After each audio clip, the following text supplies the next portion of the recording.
Bon, par où commencer ? Voici évidemment l'un des films d'horreur dont la sortie était très attendue, maintes fois reportée à cause de la crise sanitaire que nous vivons, pour notre plus grand malheur. Un film que j'attendais, donc, avec une certaine appréhension. La première bande-annonce qui était sortie ne m'avait pas inspiré grand-chose et m'évoquait une modernisation aseptisée et formatée d'un classique du genre, comme ce fut malheureusement trop souvent le cas dans le passé. Car souvenons-nous, les grands classiques horrifiques américains des années 70 à 90 ont presque tous connu des suites, des remakes ou des reboots, voire parfois les trois à la fois dans les années 2000 et 2010. Entre le succès monstrueux du remake de Massacre à la tronçonneuse, produit par Michael Bay, et la grève des scénaristes, autant dire que la porte était grande ouverte pour que les studios cherchent à faire de l'argent sans devoir proposer une œuvre originale en utilisant des licences qui prenaient la poussière dans leur tiroir. Et bizarrement, Candyman n'a pas fait partie du lot des boogeyman qui repointèrent le bout de leur nez durant cette période. Et pourtant, près de 30 ans après le premier opus de Bernard Rose, qui nous présentait un croque-mitaine noir qui hantait les blocs de Cabrini Green à Chicago et qui est depuis devenu iconique, le personnage de Candyman fait son grand retour. L'opus original prenait à contre-pied les films d'horreur américains qui sortaient fin des années 80, début des années 90, principalement des slashers fantastiques, guerre inspirés et grotesques, puisés dans l'imaginaire fou de Clive Barker pour établir une toute nouvelle mythologie, choisissaient de se tenir dans un environnement inhabituel pour ce type de production, proposaient l'un des thèmes musicaux associés à un boogeyman les plus légendaires du cinéma américain, et enfin offrait à Tony Todd l'un des, si ce n'est le, plus grand rôle de sa carrière. La barre était plutôt haute et autant ça faisait de ce film un premier opus génial pour bâtir une mythologie, autant ses suites se sont plus ou moins cassées les dents sur ce défi. Voyons voir comment le 4e épisode de cette franchise, suite tardive, s'en est sorti. Bonsoir amis de l'horreur et bienvenue dans cette nouvelle critique glauque consacrée à Candyman version 2021.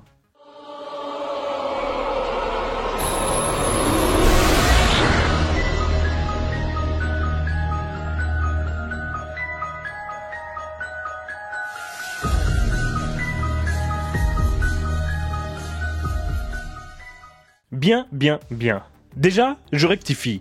Ce n'est pas si bizarre que ça si Candyman n'est pas apparu durant la mode des remakes des années 2000. Il y a bien eu plusieurs projets qui visaient le retour du boogeyman pour surfer sur la vague. D'abord, au tout début des années 2000, Bernard Rose lui-même était bien chaud de réaliser un prequel au premier film, sur l'histoire de Daniel Robitaille, alias Candyman.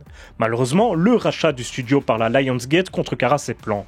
Ensuite, après le succès du crossover ultime Freddy vs Jason, on entendit parler de Leprechaun vs Candyman. Bon, pas l'idée du siècle me diriez-vous, et Tony Todd était du même avis. Pour reprendre ses propres mots, il n'apparaîtrait jamais dans un projet de ce genre, et sans lui, pour les producteurs, c'était compliqué d'imaginer un retour de Candyman au cinéma, ou même en direct ou vidéo.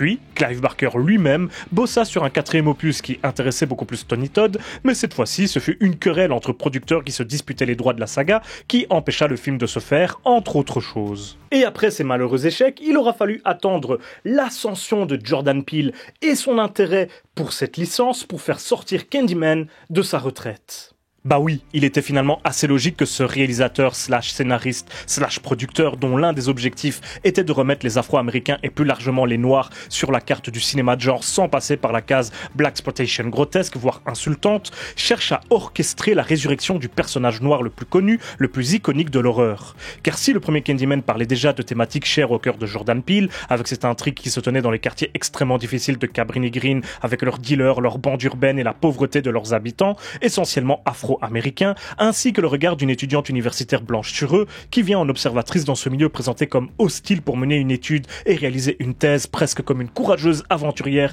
qui s'engouffrerait dans une jungle lointaine, mettant en avant le fossé entre son existence et celle de la population de cet autre monde. Eh bien, malgré tout, cela restait une intrigue principalement racontée à travers le prisme des Blancs, ce qui n'est pas un problème en soi d'ailleurs, j'adore ce film, mais l'un des intérêts de Jordan Peele avec la reprise de cette saga était la réappropriation d'une mythologie qui pourrait complètement appartenir aux Afro-Américains, leur quartier, leur culture, leur mode de vie, leur peuple si j'ose dire, et donc leur boogeyman.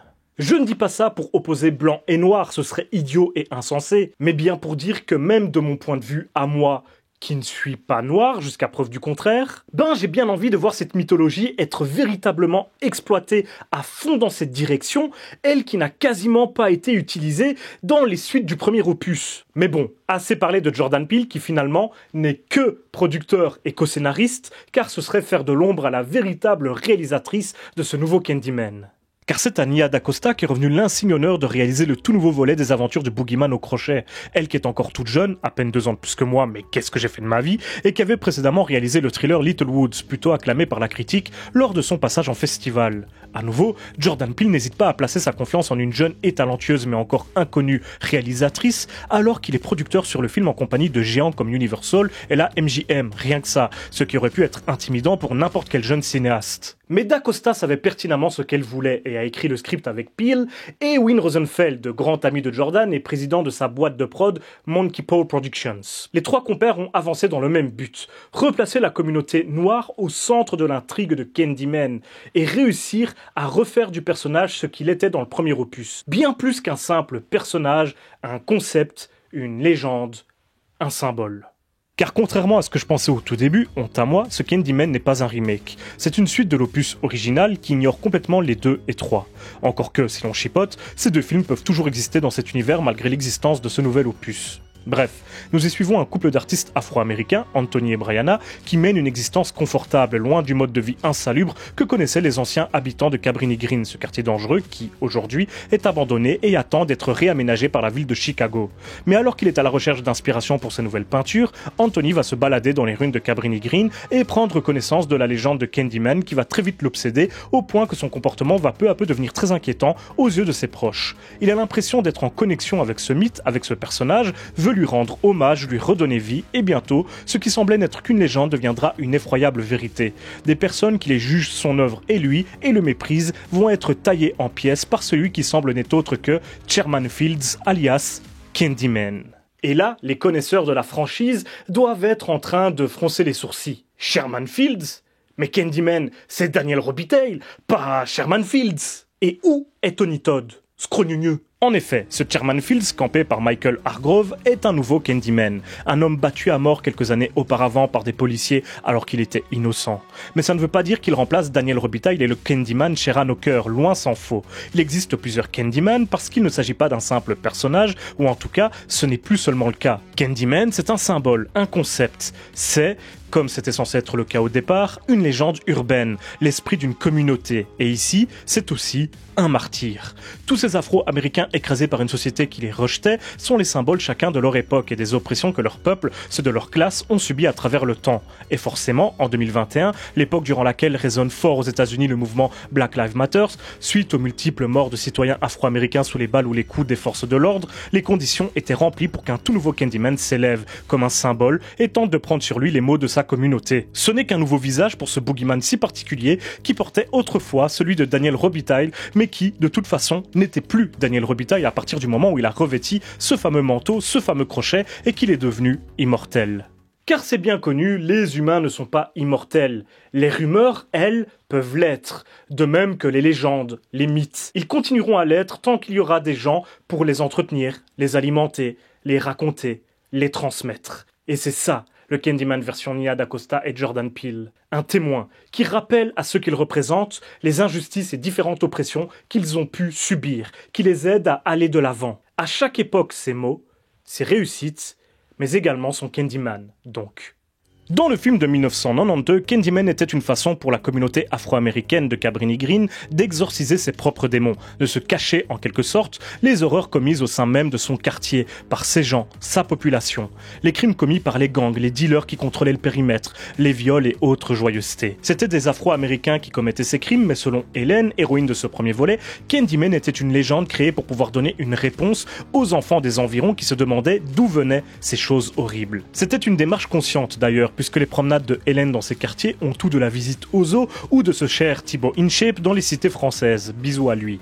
Mais dans ce nouveau volet, Candyman est au contraire la métaphore de ce que subissent les Afro-Américains de la part de l'extérieur de la société américaine elle-même et des injustices qu'ils rencontrent, des inégalités sociales et autres persécutions qui découlent de leur couleur de peau et de leur statut social. D'ailleurs, les premières minutes du film semblent répondre au discours de Hélène. Cabrini Green, c'était insalubre, certes, mais c'est le gouvernement américain qui entassa la la population dans ces logements sociaux reculés, en dehors de la ville, en banlieue. C'était une réponse à la pauvreté, mais qui incita indirectement au communautarisme et à un tas de dérives qui surviennent quand on entasse des pauvres entre eux et qu'on les isole. Puis, quand la situation est devenue trop intenable, trop catastrophique, ils furent tous évacués et déplacés dans un autre quartier similaire pour transformer l'endroit en autre chose. Ce nouveau film Candyman tient donc à remettre l'église au milieu du village et à remettre le citoyen blanc face à ses responsabilités, mais pas seulement. On y parle également d'identité avec notamment ce couple d'artistes qui se cherchent un petit peu. On les met face à leurs contradictions, eux qui justement profitent du fait que les quartiers populaires soient vidés de la sorte pour obtenir des logements spacieux pour beaucoup moins cher. Eux qui cherchent à atteindre une certaine sphère de la société malgré, en quelque sorte, leur couleur de peau et qui doivent apprendre à compiler ces deux mondes, si j'ose dire. Bref, c'est un sujet extrêmement complexe, aux nombreux tenants et aboutissants que je ne peux résumer en quelques mots sans être extrêmement caricatural, mais vous l'aurez compris, c'est là l'un des discours du film. Si vous êtes réfractaire au thème cher au cœur de Jordan Peele, autant vous dire que ce nouveau Candyman ne va pas vous plaire.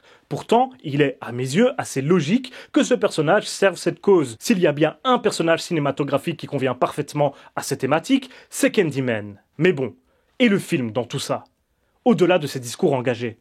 Ce nouveau Candyman dispose d'une esthétique très poussée, à commencer évidemment par ces scènes en animation juste géniales, utilisées par exemple pour illustrer les flashbacks et événements liés au premier film. On a plusieurs plans bien pensés et extrêmement travaillés qui font penser à Chicago ou à une sorte de ruche géante, ce qui, pour les connaisseurs de Candyman, résonne de façon particulièrement évidente.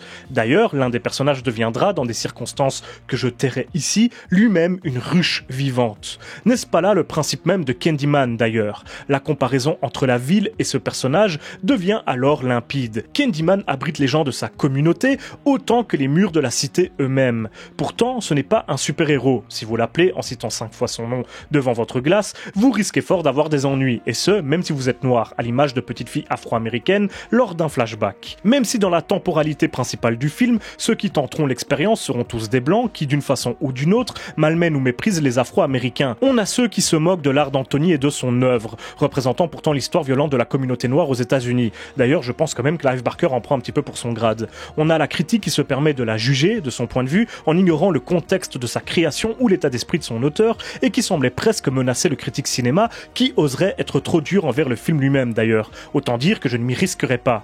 Ou encore ces adolescentes qui harcèlent et malmènent une jeune noire de leur lycée, et pour qui prononcer 5 fois Candyman devant une glace devient un défi, une nouvelle façon de montrer leur supériorité. Et puis enfin, nous avons ce policier dans sa voiture, sur lequel je ne dirai rien de plus, car c'est déjà assez évident comme ça. Dans ce nouveau Candyman, chaque personnage qui relève le défi de Candyman joue le rôle du racisme, de l'oppression, du mépris envers la communauté noire et son histoire, d'une façon ou d'une autre, en fonction de la situation. Ce qui rappelle que le problème se trouve dans toutes les sphères de la société, à commencer même par nos personnages principaux, qui le font par jeu en ignorant tout de la signification du personnage, comme si, en quelque sorte, ils reniaient leurs propres racines et jouaient ainsi le jeu des oppresseurs. Tout, au niveau technique, est vraiment bien géré. L'utilisation des miroirs est très intelligente, permet de symboliser le mélange entre les réalités, entre deux sociétés qui s'entrecroisent en quelque sorte. Candyman n'apparaît que dans les miroirs, et selon qui regarde, il est normal d'y voir quelque chose de différent. Cela dépend de votre vision de la communauté noire. Cela donne quelques scènes de meurtre à la mise en scène plutôt stylée, et qui utilise le hors-champ avec brio, ce qui n'empêche pas au film d'avoir quelques moments un petit peu gore, et même un peu de body horror, mais subtil, qui nous rappelle que l'œuvre est adaptée du grand Clive Barker, mais surtout permet également de faire quelques symboliques avec le corps humain à nouveau. Il y a tout de même quelques scènes effrayantes ou bien qui proposent une tension soutenue. Certaines apparitions de Sherman sont vraiment réussies et son souvenir de fou aura de quoi filer quelques cauchemars. Le thème musical principal du film, qui résonne toujours si doux à mes oreilles, n'est présent qu'au générique, dans une nouvelle version, mais la musique du film en elle-même est très particulière, très urbaine si j'ose dire, rappelant parfois le bourdonnement des abeilles ou celui d'une ville en mouvement, couplé à des sonorités un petit peu plus africaines que l'on retrouve dans les autres films liés à Jordan Peele. Tous ces éléments permettent de créer une atmosphère assez particulière, presque unique, qui rappellera celle du premier film sans lui être pourtant identique. Un parfait entre-deux entre la continuité et le renouveau, entre le mythe et la réalité. Le jeu des comédiens également sert ce but. Tous les acteurs principaux sont vraiment excellents et leurs réactions face aux événements improbables qu'ils rencontrent sont toutes crédibles et permettent aux spectateurs de vraiment s'investir dans cette étrange histoire. Après, on ne va pas se mentir, les victimes, contrairement à celles de films d'horreur traditionnels, sont tout sauf attachantes. Et on est presque content de les voir se faire trucider. La faute à une caractérisation un petit peu trop grossière et caricaturale des personnages que le film dénonce et critique, qui aurait sans doute pu être plus travaillée et complexe, mais qui sert bien entendu le propos du film et aide également à le comprendre. Après tout, ce n'est pas non plus un documentaire. En un mot commençant, Candyman est beaucoup plus attachant que toutes ses victimes réunies et est bien plus profond, évidemment. On pourra cependant regretter que certaines scènes semblent ne pas aller au bout de leur démarche, surtout au niveau de l'esthétique de la violence. Certaines finissent presque en pétard mouillé tant leur potentiel horrifique était intéressant et contraste avec leur exécution. Non pas que je regrette que le film ne fasse pas assez peur, ça fait longtemps que ce n'est plus un critère de qualité à mes yeux, mais j'imagine que j'aurais aimé que Nia DaCosta aille encore plus loin dans certains de ses délires visuels, dans la violence de ses scènes, mais peut-être qu'aller trop loin aurait provoqué un classement trop dur et donc une perte de visibilité en salle. Et là, maintenant, bouchez-vous les oreilles, car je vais spoiler l'espace de quelques secondes. Car j'ai vraiment envie de parler de ça, mais je sais que le film n'est pas encore sorti en France, donc timecode, on se retrouve à la conclusion, si vous ne voulez pas vous faire gâcher la surprise. Voilà, c'est avec beaucoup de bonheur et d'émotion que je vous annonce que Tony Todd apparaît bien à la fin du film dans son rôle de Candyman originel et que, vraiment, je n'aurais pas pu être plus satisfait. C'est ce que je vous disais en début de vidéo. Ici, le nouveau Candyman ne remplace pas l'ancien. Ils sont le même personnage qui possède juste plusieurs visages différents et le fait de revoir Todd, son charisme incroyable, dans l'une des toutes dernières scènes du film, ça m'a juste donné la chair de poule et j'ai adoré son apparition, qui venait donner encore plus de sens au discours du long métrage. Tout était génial là-dedans. Son apparence, sa voix bien sûr, ses lignes de dialogue et la façon qu'a eu le film de garder ses atouts pour la toute fin et ne pas en abuser. Bref, le fanboy en moi a été ravi par cette apparition d'un personnage et d'un acteur qu'il adore au plus haut point et je suis certain que ce sera le cas pour bon nombre d'entre vous également. Voilà, normalement vous êtes revenus et j'ai vraiment hâte que vous puissiez voir tout ça et que vous ayez des frissons comme moi j'en ai eu. Bref, il est l'heure de passer à la conclusion si vous le voulez bien. Je ne partais pas conquis d'avance pour ce nouveau Candyman, mais il a brillamment fait le taf et je suis sorti comblé. Sans vouloir m'avancer, je suis à peu près sûr qu'il figurera dans mon top de fin d'année et je vous y donne rendez-vous dans quelques mois. Un film d'horreur fantastique engagé et intelligent, à la mise en scène soignée et aux idées visuelles vraiment pertinentes et abouties, franchement ça m'a beaucoup plu. Un film qui ne renie pas ses origines mais qui s'est proposé quelque chose de nouveau sans trahir son opus originel. Un film à l'ambiance soignée qui vient étoffer une mythologie passionnante et je sens que je vais m'arracher les cheveux quand je travaillerai sur le bestiaire de l'horreur qui lui sera consacré. Et un film dont les discours sont toujours autant d'actualité, encore plus quand on écoute les témoignages de sa réalisatrice, qui raconte s'être fait moquer par certains membres de l'équipe, même par des assistants, ou avoir dû relever des remarques désobligeantes, parfois même racistes, de la part de certains des autres preneurs de décision. Bref, des événements regrettables qui rappellent que cela existe partout et que Candyman a toujours autant de raisons d'exister. Et il semble bien faire son travail de symbole, de témoin, car le film est actuellement en tête du box-office aux États-Unis et fait donc de Nia DaCosta la première réalisatrice noire de l'histoire à être dans cette position et à pouvoir savourer ce succès. Tout un symbole. Et voilà, c'est déjà la fin de cette critique glauque, j'espère qu'elle vous aura plu, et dans tous les cas, on se retrouve très bientôt pour une prochaine vidéo, et d'ici là, surtout n'oubliez pas, si vous avez peur, c'est que vous êtes toujours en vie.